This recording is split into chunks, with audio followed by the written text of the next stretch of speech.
Excuse me? Why is it effective at midnight? Because we had this emergency request, which we made to them. Erica. Good afternoon, Your Honor. Steve Etherly on behalf of Plaintiff Fixing Housing 401k Plan. Donna Tope on behalf of Erica Ward and Aaron Ward tenants. Your Honor, I believe my client, Griffin Hawk, I think I see him right now. He's on Zoom. He couldn't attend today. All right. Yes, what is your name, sir? Me? Griffin Hawk. Yes, sir. Say again. Griffin Hawk. Yeah. Okay. All right. Your Honor, we're here for our fourth pretrial hearing. If you recall from the last hearing, you adjourned. All right, pause right here. This is the fourth pretrial hearing that tells you this case isn't just about rent, it's about strategy. When one side files motions at the last minute and the other fires back the morning of the hearing, that's procedural chess. And notice the phrase dispositive motion. That's legal code for judge in this case right now, high stakes. Whoever wins that motion could flip the entire board. To give plaintiffs time to seek alternative counsel. Right. It appears that they use that time to file a dispositive motion and an omnibus motion for repairs and Ms. Tope's motion for withdrawal 2 days before this hearing, which I received a copy at close of business on Wednesday, which forced landlord to file its own MSD, which was filed with the court this morning. So it appears it is further delay by tenants, and it's another month with my client not receiving any rent payment for his property. So I can just tell you what I agree with everything that you said. I can just say from the court's perspective, because of the way that my docket is, I did not see these various motions actually until late yesterday, but I have a life. So it was really this morning that I saw that, and then I saw your motion came in. Yes. And I have that. Your Honor, I brought a hard copy if you needed one. Of your motion? Yes, landlord's MSD. You got it? Okay. I got it. Good. Okay. So, Ms. Tope. Yes. I filed judge's copies for you that had the tabs attached for the 3 motions for repairs, one of which is an emergency, and that's why things were delayed in getting the motions to you. I also filed a motion for my withdrawal, and I gave the underlying theory that the tenants have agreed with, and that is ready for your signing. I attached an order at the back of that. And then I filed, and it's effective midnight today because we had the emergency request for repairs that was made a week ago. And we filed a motion for dismissal with prejudice and damages based on retaliatory eviction.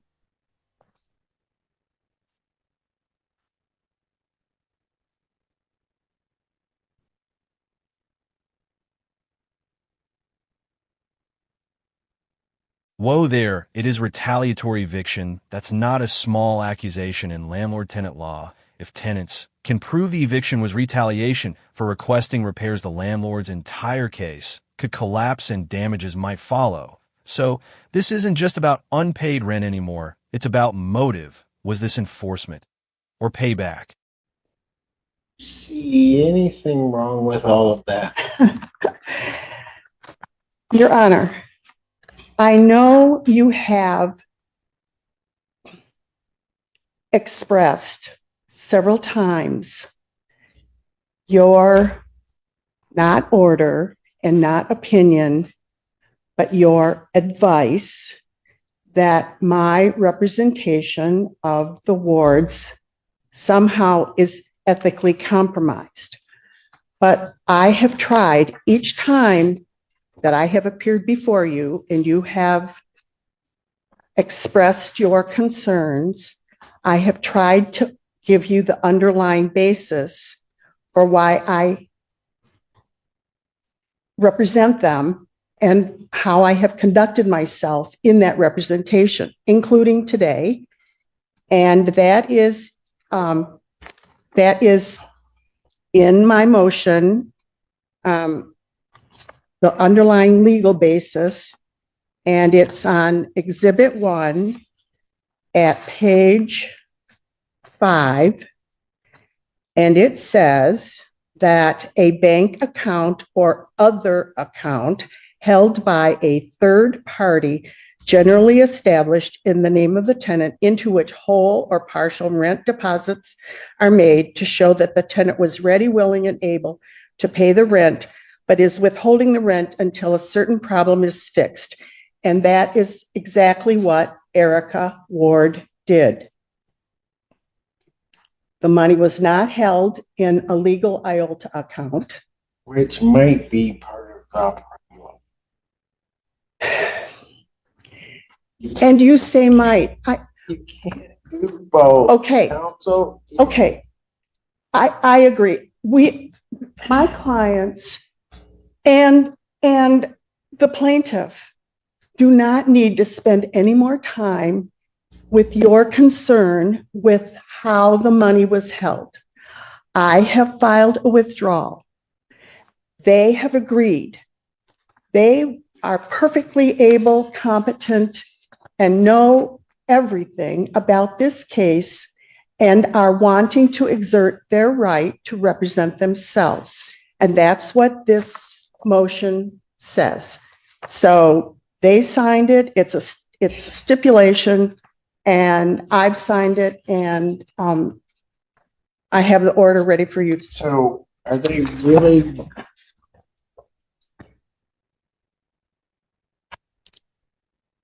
And now the judge zeroes, and this isn't about paperwork anymore. It's about representation. When tenants choose to go pro se, meaning representing themselves, the court has to be sure they understand what they're walking into, especially with something like a motion for summary disposition that's legal heavyweight territory, no training wheels.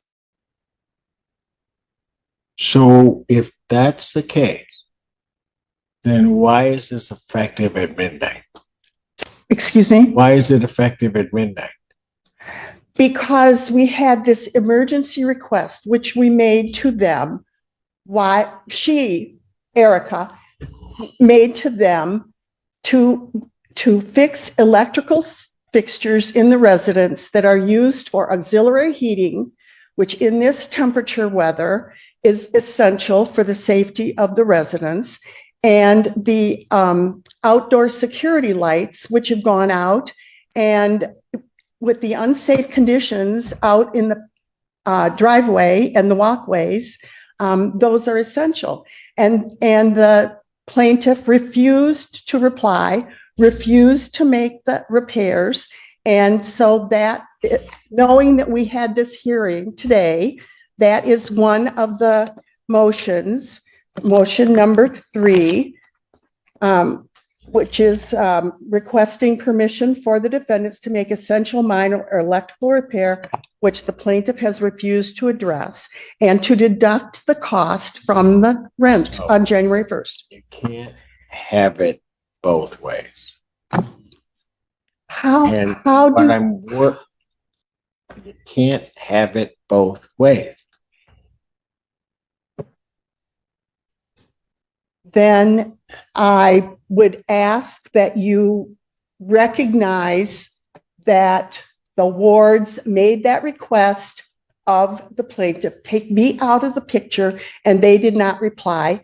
And if you would like them to stand up here and say exactly what we say. Are they going to be able, folks, are you going to be able to give me the legal arguments that are necessary? The legal arguments, I Yeah. just take the facts. Okay, but you understand that I would be taking facts as I found them, applying a legal standard to that and making a decision. You understand that? And are you prepared to make the legal arguments?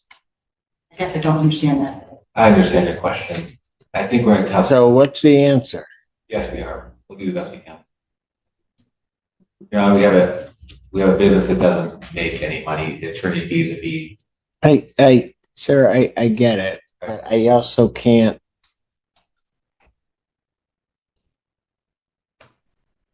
It's a tough situation.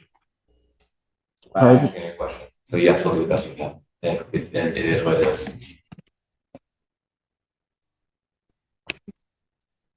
Let me ask this. The conditions that are complained of, how long have those existed?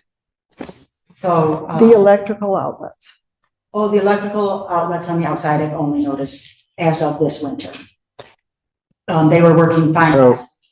So how does this become an emergency motion? Because the water freezes and then No, I get that happens in cold weather. I understand I that. have to use water heaters. Okay, but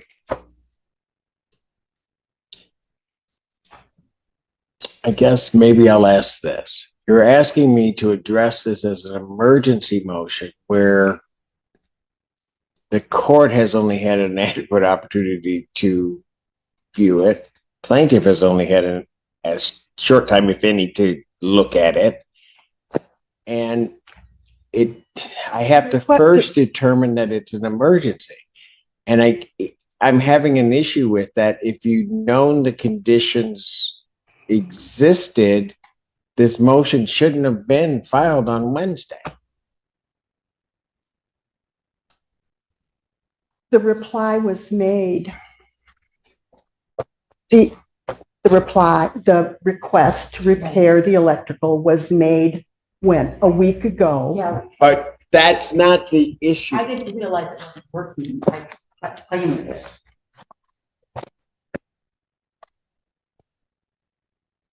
This is a critical judicial moment, courts. Don't just accept the word emergency.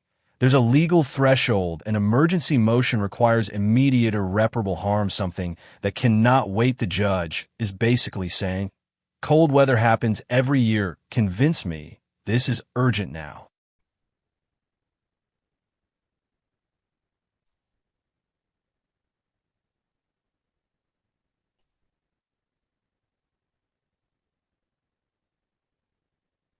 Okay.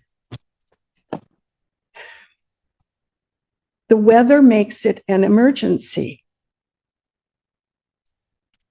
The receptacles that just were noticed that aren't working are used for auxiliary heat in the residence. The security lights just stopped working. The plaintiff was requested to make the repairs and respond, and they did not.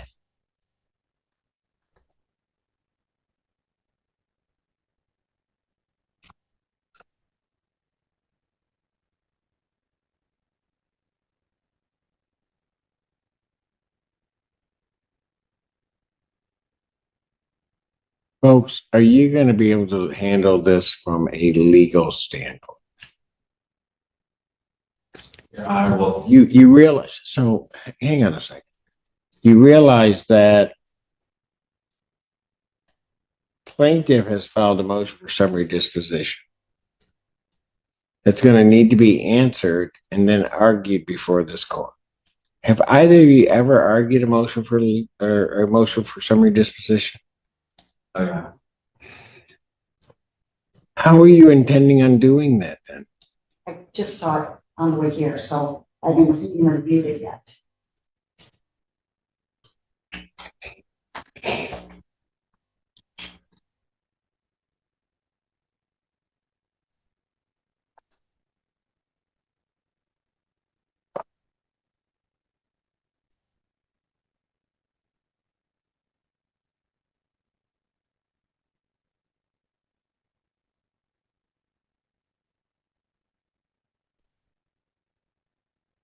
It's the last one. Oh, and I know where it is. Okay. I'm not worried. I was trying to be helpful.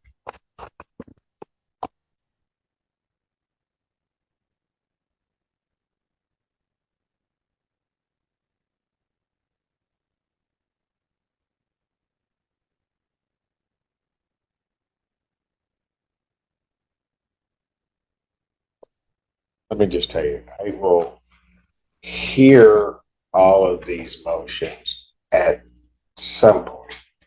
There's not a doubt I'll do that. But I don't and can't justify that motion is an emergency motion that Your call. plaintiff hasn't had an opportunity to view and respond to. But then you're requesting that I take some action as against plaintiff. And I don't deem this to be an emergency. I think I won't go as far as plaintiff counsel that it's a delay, but it's just, it can't be an emergency at this point. Because this condition, to the extent it does, must have existed. And it didn't just get cold Tuesday. No, it didn't. But the need for auxiliary heat became apparent with this frigid weather. Because of the water. Hmm? Because of the freezing of the water. No. Because the electrical outlet in the residence became known to be faulty a week and a half ago. I don't have any way to check that. I know. Any way to. Well, I I'm did not include not having them respond to that. Counsel, at best, when you have motions such as this, even though these are summary proceedings, you have to give them the time under the court rule. We requested the repair a week and a half ago, and I included those emails and their non-response in the motion. And if you can't act on it now, I totally understand your ruling because it wasn't timely, but it was as timely as it could be given the fact that we gave them 4 days to reply to making the repair themselves or telling the tenant to make the repair, and we got no reply. So that's why the motion was filed on Wednesday. I don't care. Okay. File the motion whenever you want. I Yeah. just don't see a basis to hear. I don't see a reason to hear it on an emergency basis. Got it.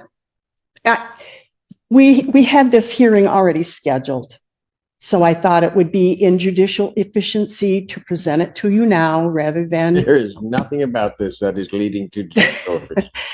Well, that is a motive. That is one of my motives. It's judicial efficiency. I know you don't agree, but. Well, no, I just don't need your help. Because I can do that on my own. Counsel, She filed a dispositive motion 2 days before you. And is now claiming that it's an emergency. Your Honor, I would add that if you're going to when you're addressing the pending motions, to rule on our motion first because it moots out their motions. And also, when they're talking about emergency, my client is also being prejudiced because he's not getting any money from the property and he's defaulting on his own financial obligations. Mr. Hawk can provide more information on that. But he's suffering his prejudice while they're delaying for months. I mean, Your Honor, we're going on almost half a year where they're not paying rent. So, Your Honor, I would respectfully ask you to rule on our motion. and let's just be clear in terms of the not paying the rent. I permitted plaintiff to keep a certain portion that he had been paid to him, whether rightfully or wrongfully it was deducted, but I permitted him to keep that. And I have in escrow the ordered amount of the 4125, which I ordered in November, and December's 5,500 has been placed in escrow. I should have been more clear. Receipt of money, Your Honor. I would. No, I know what you meant, but I just wanted the record to be clear. Yes. As to I would like to make a point though on the partial payment. My client's Chase bank account, because there was no activity with them not paying rent, it was, I think, deactivated, so he can't even cash this check. They're saying that he cashed the check. He can't cash that check. Well, it was withdrawn. The check was cashed. Now the landlord flips the narrative. He's arguing prejudice, meaning he's being harmed by delay half a year without rent. That's not small, but here's the twist. The judge already has money sitting in escrow. That changes everything. And the money was withdrawn, finally, like 3 days ago. yeah, why don't we have him? Why don't we have? Yeah, go ahead, sir. Can I comment? Yeah, go ahead. Okay, thank you. Sorry. So because of the non-payment of rent, we've experienced loan defaults, which was intentional. My account was overdrawn, and it was actually canceled by the bank. And it's difficult to open these accounts based off of the way that that I own the property. It's not just a normal business account. It's a self-directed real estate 401k bank account. So not many banks will do that. So not only has this caused us financial hardships, it's caused us to lose that account. Now we were able to open another account, but that still doesn't catch us up on the obligations of the tenant to pay us rent and use the property. And I know. I get that part. Everybody, in case anybody isn't aware, I understand the ultimate conclusion that everybody wants to get to from their respective sides. What I'm trying to figure out is the funds that were paid for, I guess it would have been, it may have been paid in October, but not applied for that month because of first in whatever. It was like 3,300 or something. And 508. it was 56 cents. So my paid question for November 1st rent. The check was sent for November 1st rent.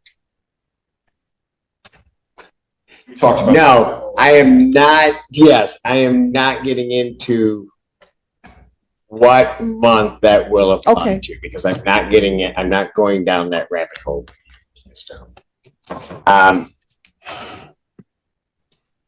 Sir, are those funds, that 3,500, whatever, is it the case you cannot access those monies? No, I was able to convince Chase to open a new account and deposit that check.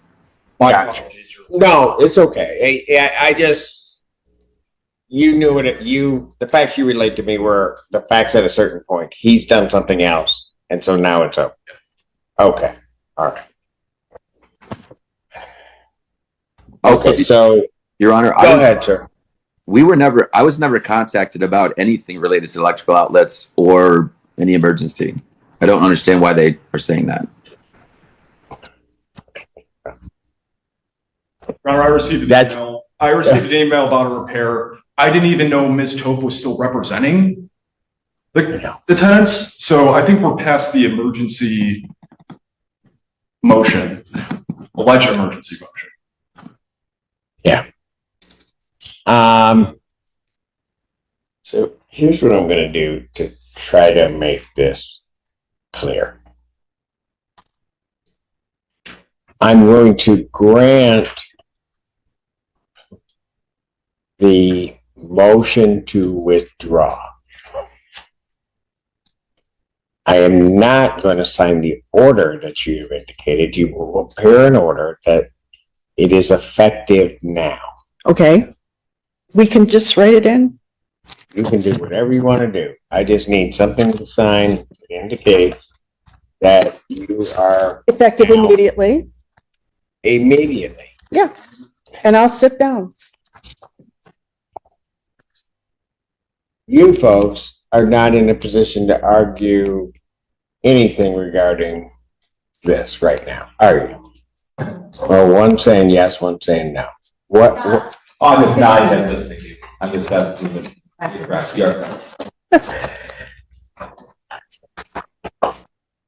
so what I'm going to do is this.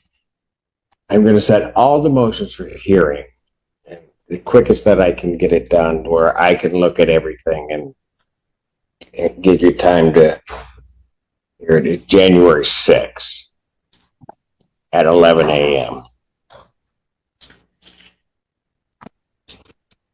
So all the currently filed motions, with the exception of the motion, except for the motion to withdraw, which I have ruled on the second time, quite frankly, will be heard on that day. Okay.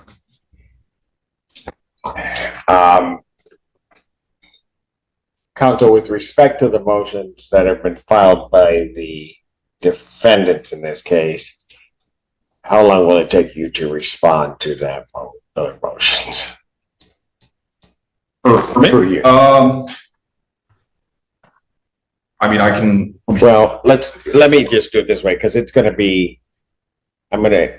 They're non-dispositive motions, so I think under the court rules, I have. Well, except for the fact that this is a summary proceeding, so the rules kind of Okay. Yeah. Yes.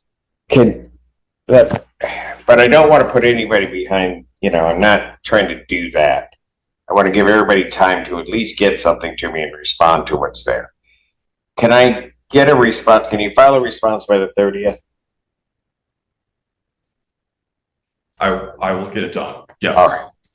So now, folks, you've got to respond to their motion, the plaintiff's motion. Boom, immediate withdrawal granted. And notice what the judge just did. She protected the record. No midnight technicalities, no confusion about timing clean break.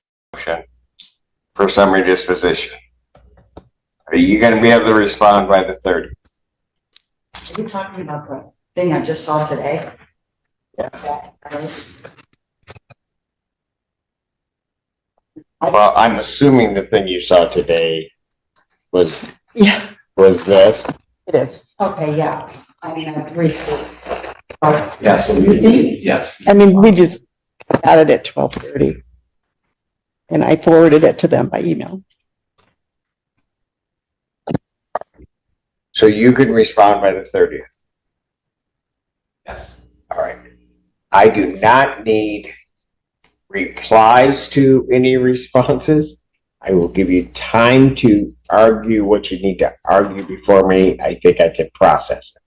I just don't need that. I'm also going to direct, at least at this point, that there are to be no other motions filed between now and the time of that hearing. Okay. All right. I appreciate that, Your Honor. Thank you. I have a question. Sure. And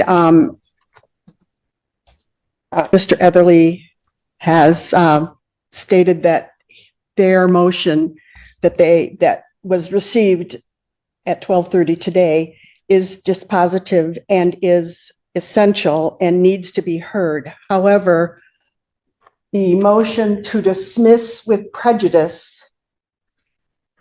that is filed on behalf of the defendants should be heard first before his motion for summary disposition. That's just a comment because this was filed on Wednesday. Can I just tell you this? You don't care what I say. Just think about this for a moment.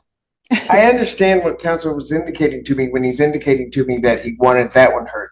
But his basis for doing that was his belief, and I didn't respond because I don't know, is that that would be dispositive of all of the issues and we would maybe have to deal with that. I get what he was telling me, but he didn't harp the point home and tell me, Judge, you got to hear this one first. I mean, I set everything for one day. So I really don't need to be told that that motion needs to be addressed. Here's how it's going to work. I've been doing this for a minute up here. Yeah. I'm going to hear 27 or them something, yeah. the way I'm going to hear them. And even if I hear them what seems to be out of order, I can figure that out as to how to rule on these. Right. Everybody okay with that? No, that's I mean, perfect. My only comment was intended to be able to address what Mr. Etherly had said, not any, decisions or anything that you would be making. Here is the order for you to sign. Has counsel seen it? I have not seen it. Oh, you got a copy of that, or that? Well, but you changed it. Emailed me So a copy. customarily, you then show it to opposing counsels for, see if he has any objection. That's the way it works.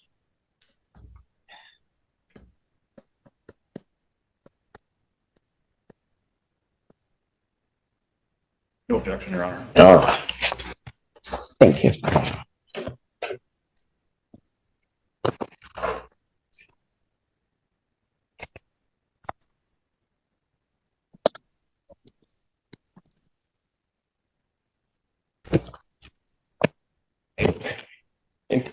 I was afraid to ask. Any other questions, comments? I want to confirm January 6th at 11:30 a.m. Your Honor. Yes, at 11 a.m. Okay. Responses to all motions are due by close of business on 30th. All right. If I could, and because I'll be trying to take a little bit of time off with the family, if you could get my coordinator's email address so that the judge's copy comes email so that it can get to me wherever I happen to be. All right. We will make sure to provide that to you. Yes. All right. Folks, do you have any questions? Sorry, Your Honor. No? All right. I guess in fairness, you have any other questions? I have no other questions. All right. And my last point will be this. I am not ignoring the financial statements that are made by the plaintiff. Although at this time, I'm not prepared to release any of the escrow funds that are held. The court is reserving the right to change that or modify that and may release some of that as it's paid. There is 9,000, looks like 98.25 that is currently in escrow. 96.25 in escrow, and that when we reconvene on the 6th, an additional 5,500 should be Thank you. in escrow. All right. Thank you, folks. Thank you, Your Honor.